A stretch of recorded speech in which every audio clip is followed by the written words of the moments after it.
You're watching the Eternal Tournament Series.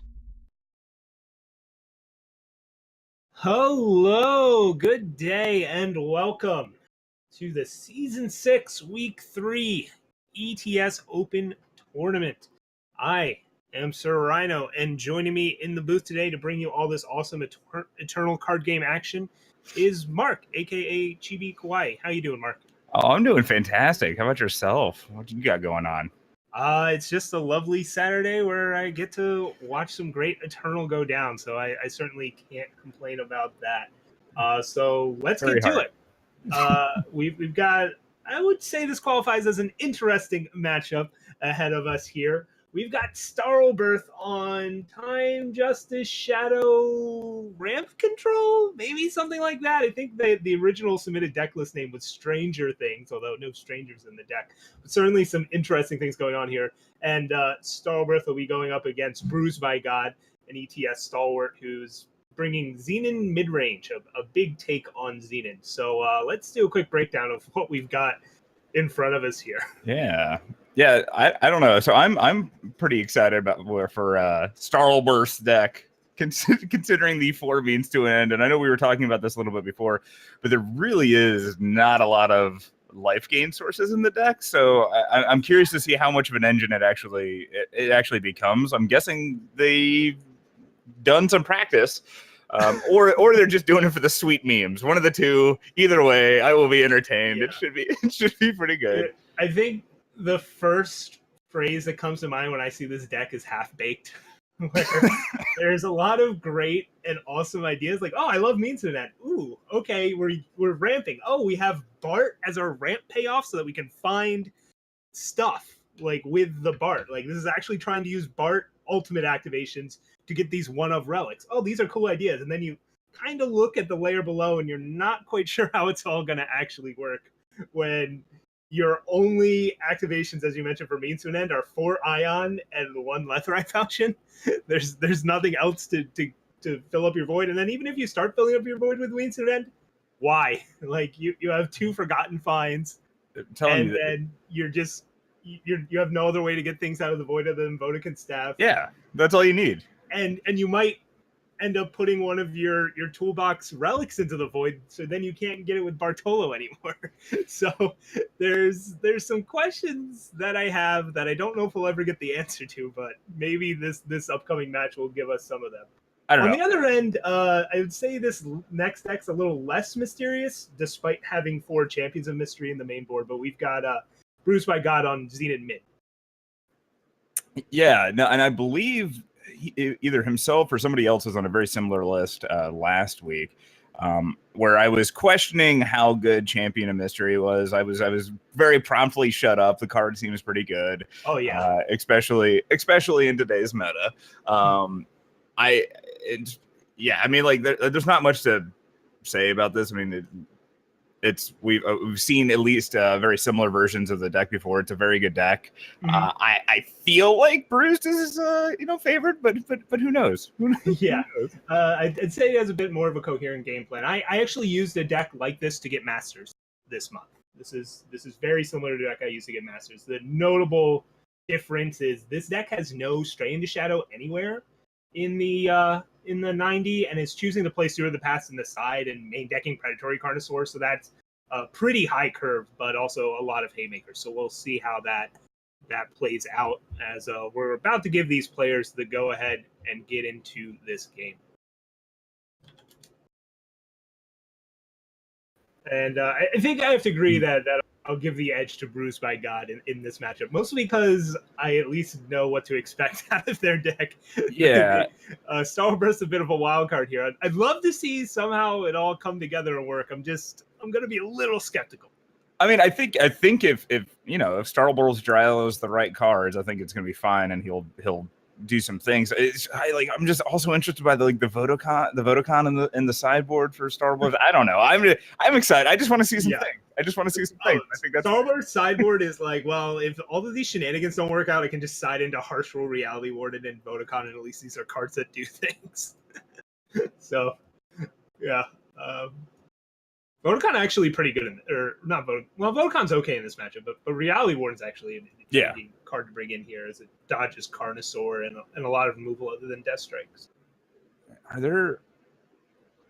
Does Bruise not have any Xenon initiations in his list? Interesting. Okay.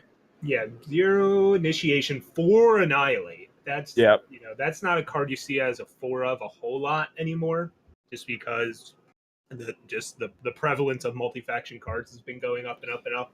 There's a few good ones. For instance, the Annihilate targets in starlbirth deck are Sporefolk. That's the list.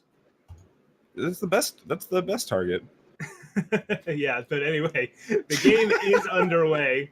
Looks like we've got the classic Vera's Favor coming out here from BruisedByGod that'll help make sure he now has double Shadow and double Time available. And Starbirth will just also develop power, but not play out Sporefolk. Slow rolling that for another day. Why do you think he's holding back the Sporefolk? No idea. Can't, all right.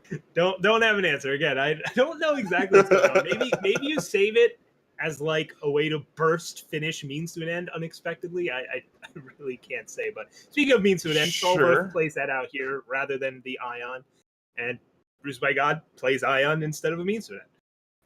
So, yeah, I guess we'll see the second means to an end come down next. Or maybe he ends up trading the Ion. I'm not entirely sure the play patterns of the deck. With the Seed of Vengeance, we're going to see Hammer. No, we're not. We're still going to see means to an end. Oh boy! Notably, yeah. Yes. Right, so double means is out. Now we might see the Hammer. I think it's kind of important to get Hammer out before your opponent can start holding up Banish. But yeah, he goes with the Slay on the Waystone Infuser. The problem with using Slay there is BruisedByGod's entire deck is better Slay targets than Infuser, even though Infuser is already a must-answer threat, because he also has 4 Mystic Ascendants and 4 Champions of Mystery, which are also like ridiculously hard to answer. Yeah, but I think even Bruised hasn't done that much, and just to give them any sort of extra card, even slight card advantage, just seems less than ideal.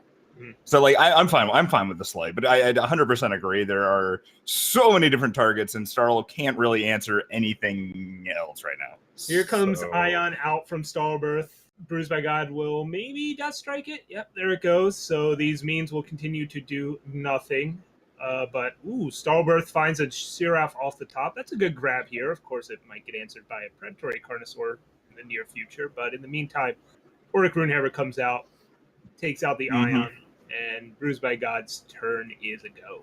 Yeah, I was about to say, and I have to imagine we'll see that Carnosaur come down, take it out. Yep, there's Mr. Shiny Teeth in the flesh. Hey, that's a little Bart action. Yep, Bart is here. 2 power away from being able to ultimate and find a relic. Or 3 power. God, it costs 10. Jeez. Yeah, it does. It's expensive. Notably, can't find Lethrai Falchion or Sword of the Sky King. I guess it can never find Lethrai Falchion, but Sword of the Sky King got milled by the Sporefolk, so that's not happening. But here we see Forgotten Find with a bit of ramp there. 1 whole ramp, please. Yeah. So some of the hits, Forgotten Find is only a 2 of. There are things that are happening that I wish I understood better.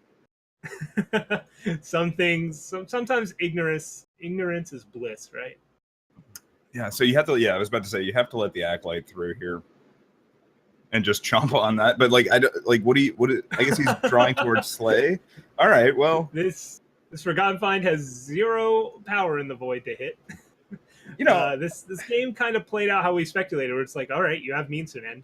Yeah, I guess ever activating it. If Bruised hadn't had an answer for that Ion though, that would have been what mill 6 because of the 2 means to an end. Sure, and then the Forgotten Finds actually have a much higher chance of turning on that way. I don't know. Yeah, some things could have been maybe done. Yeah. I will stand by my half-baked claim. I like some of the things going on here. they didn't commit fully all the way to a single idea, and I think it ended up a little too scattered. But, yeah, no, I can get behind that. How is sideboarding going to go here? If you're like are you bringing? I guess you bring in the harsh rule stuff and take out beans. I don't know what you do. Yeah.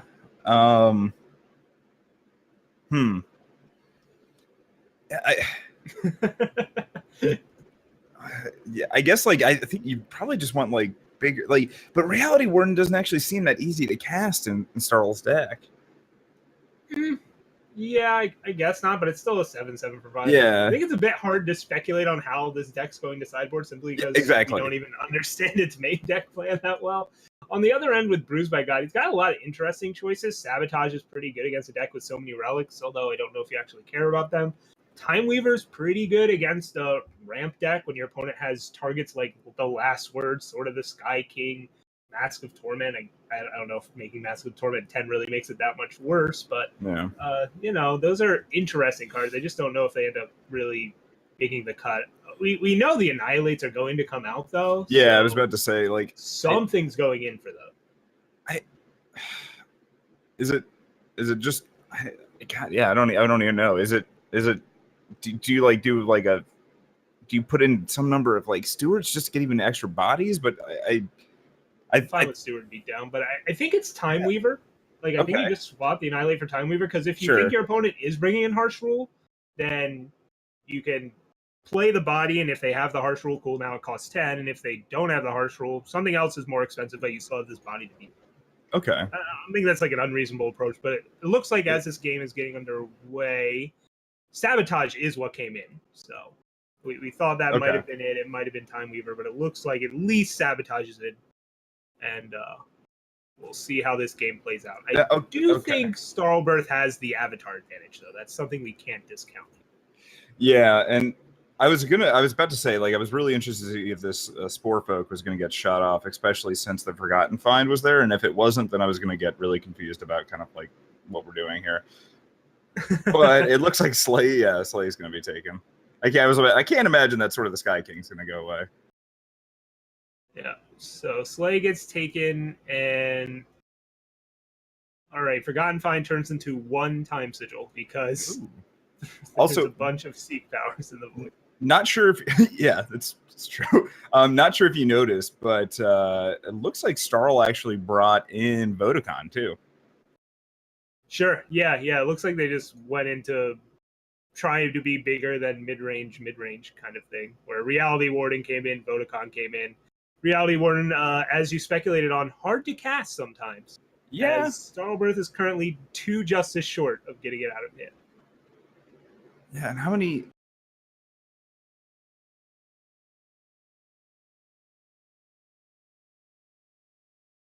All right, so BruisedByGod goes with the Titan and Reinhardt beatdown. Starlbirth finds another Forgotten Find, which maybe he wishes he forgot to put it in the deck altogether. And... getting beaten down here. Yeah, and it looks like we might have a potential deck issue. Oh, well, maybe.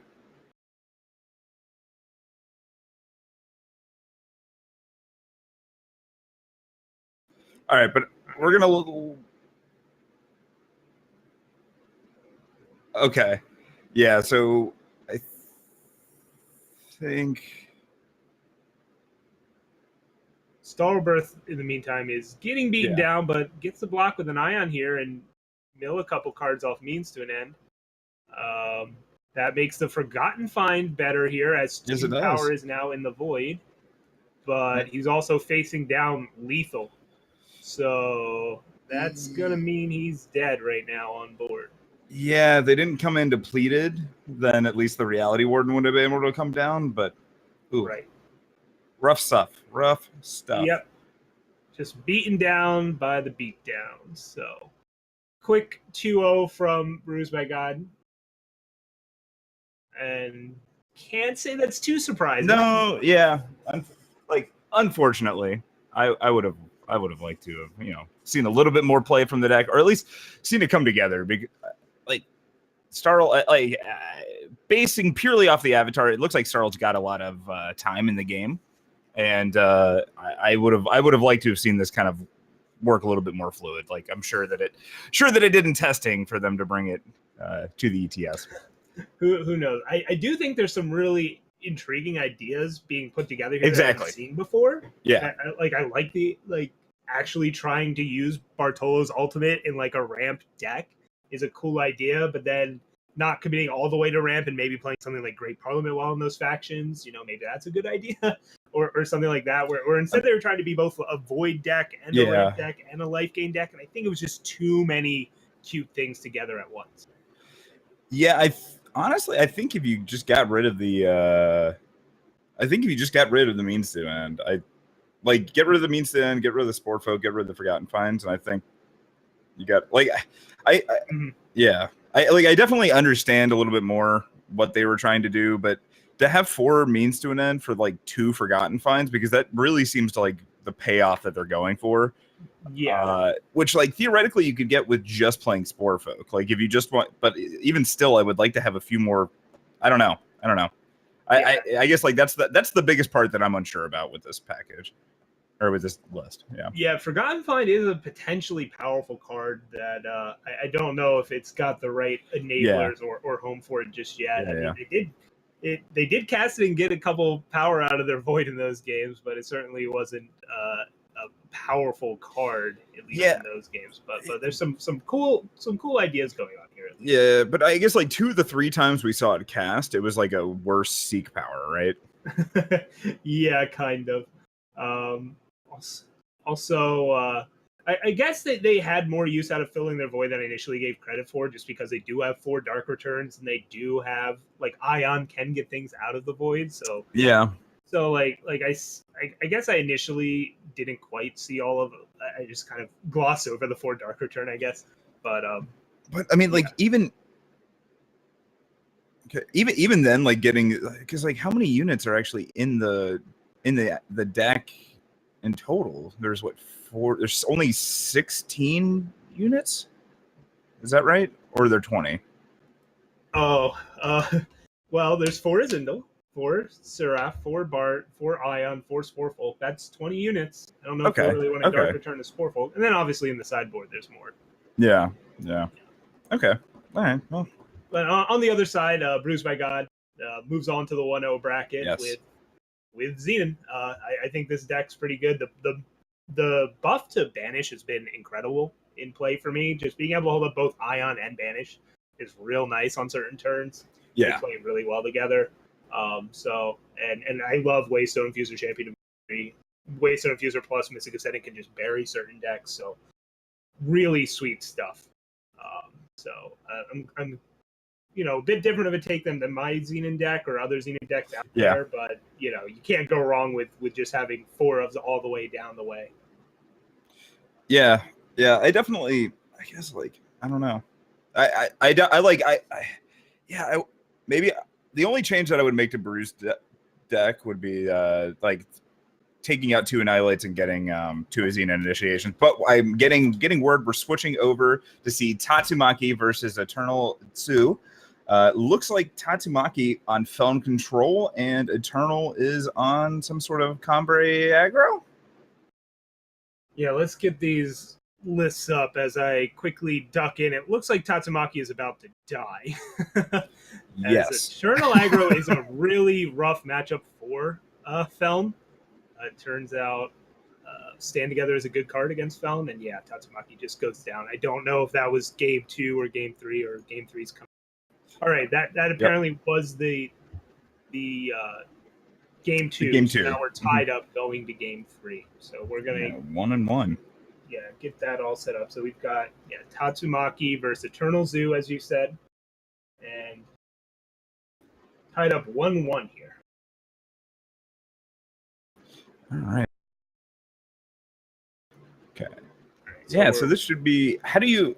Yeah, I have to imagine Eternal is favored here. Obviously, Tatsu was able to pull it out one of the games. It seems like game 1, without having any idea what sideboards are, but just kind of going off the matchup. It just seems like if if Eternal gets any sort of quick start, it's going to be a quick start that they can build, especially with like Awakened students. It's going to be a little bit harder for Tatsu to claw his way back in. Do you feel that way, especially as like a big phone control player, or not so much? Yeah, as a phone control player, but my nightmare matchup generally involved 4 stand-togethers, and especially post 4, once they can get in even more protects, it gets tricky here, as we see EternalTzu does have protects that they could decide in. Not a whole lot else as far as like extra good threats, but just Desert Marshal, Seraph, Copper Hull Elite, Reality Warden, and then all of these cards backed up by extra protection. It's pretty strong stuff. But as we see here, EternalTzu's not out to a fast start, and Tatsumaki gets to cast a Rain of Frost, which gets protected. I think that's fine. I think if you're Tatsu, you're okay with just getting a protect out of that. Yeah, and EternalTzu's follow-up just being Initiate, I think you're kind of cool with as well. It's interesting if you want to play Champion of Cunning here. You're 1 prime away from getting it Aegis, and it looks like, Tatsu opts to not do anything here. No Lightning Storm, no Champion, no Annihilate. They're going to let EternalTzu have that power from Initiate, and Initiate will get an Elite out of hand, as it looks like EternalTzu did miss power again. Yeah, which is why I don't like leaving that Initiate of the Sands alive. It got an Elite out, but in order to get the Initiate dead, you would have had to use Lightning Storm when you know you have a Harbinger coming next turn, and now we see that. Like, the Harbinger takes out Initiate. Yeah. And, we'll see what goes on here. I believe EternalTzu does have Xena Initiations in the side. Not sure if he would bring that in this matchup. It would be pretty good right here, though. Yeah, for sure. So, I mean, like, so effectively, though, Tatsu's only taking 1 point of damage a turn, assuming that Black Sky Harbinger gets to attack. However, well, all right, there we go. Yeah, it makes sense to bring in Xenon Initiation in this matchup against Champion of Cunning, just because it's one of the cleaner answers you can have to it, especially when you're playing things like Reality Warden. But here we see Champion of Cunning out, and with drawing the power there, Tatsumaki guarantees a Vera next turn as well. Yeah. This is going to be a lot to deal with. It's going to be big. It's going to be big. But EternalTzu stuck on power means they might just have, the Vanquishes or whatever to deal with this Vera. But in the meantime, this Champion of Cunning is going to apply pressure, unless they also brought in Scorpion Wasp. And there we see it. Tatsumaki has an Annihilate, though. Well, but that means that Vara doesn't get to go in, and so Eternal's going to get 5 extra points of damage. One thing that with that Withering Witch draw though, and the Lightning Storm already in hand, Tatsu's in a real good place. Mm-hmm. How do you think about just letting that trade and instead playing Vara to just bring back Champion of Cunning and then having an Annihilate for, say, Sandstorm Titan or the next Wasp? Yeah, I don't know. I like this line because I really want to get that Black Sky Harbinger back in play and get that lifesteal ticking up. Sure. But I'm also greedy. And if we took the other line there, we'd have to play the Withering Witch in order to trigger the Vara the second time to bring back the champion or the Black Sky, whichever one you didn't get. So I think being at 24 life, you're happy to take 25 or another 5 points of damage, especially since you have champion and Black Sky Harbinger just kind of feeding off of each other. Okay, so now here you have the option of going Witch Favor, right? Mm-hmm. And then you get the Witch in play, and then maybe it'll die at some point, and you can get it back with Vera to set up Lightning Storm, and I think that's what we're going to see from Tatsumaki here. The other option was to trade the Champion of Cunning, but instead Tatsumaki opting to get in that hit with Champion, get this Witch down, and try and set up better, make the most of these Vera activations going forward. Yeah, and this Witch, one more turn, and it's gonna be a force to be reckoned with. Mm-hmm. EternalTzu finds another power off the top, so stuck on 3 no longer. Now can kind of do whatever they want, I imagine, with their hand. They probably have a lot of great options available, so we'll have to see what they bring. I don't believe we have any kind of we don't have a hand cam set up for the backup match, but now Reality Warden shows up, and this Vera is a little bit less impressive. Of course, Champion of Cunning, though, is still unopposed in the skies. I was about to say, I don't know how much that's gonna worry. With Eternal struggling on power for so long, I'm trying to think they would need to have. They could have a Valkyrie Enforcer and a Desert Marshal. They could have Valkyrie Enforcer and Vanquish. They could have Desert Marshal and Vanquish, but they're going to need at least 2 cards in order to be able to answer this champion. So if you're Tatsumaki, you still play out the Vera here, right? Because apparently he doesn't. Yeah. Interesting that you wouldn't play it out there. But here comes the A-Space from EternalTzu. Imagine no blocks will come out from Tatsumaki here. Yeah, like what are you worried about that you would end up blocking there? Like, Combray's not gonna. Combray's like with three finest hours. Yeah, or double finest hours stand together. Sure. The combinations, but yeah, chooses to not respect those, and I think that's a reasonable play. And EternalTzu scoops it up. Tatsumaki takes the match 2-1. Congratulations, Tatsu. Yeah, that's a tough matchup to win. So it's always good to get out there with one as the underdog. Just stick it to him. Yeah, it's certainly not easy. But when you can get ahead like that and let Champion of Cunning be fully activated that fast, you're going to be able to close the door before they can get back in it. Yeah, that was quite impressive.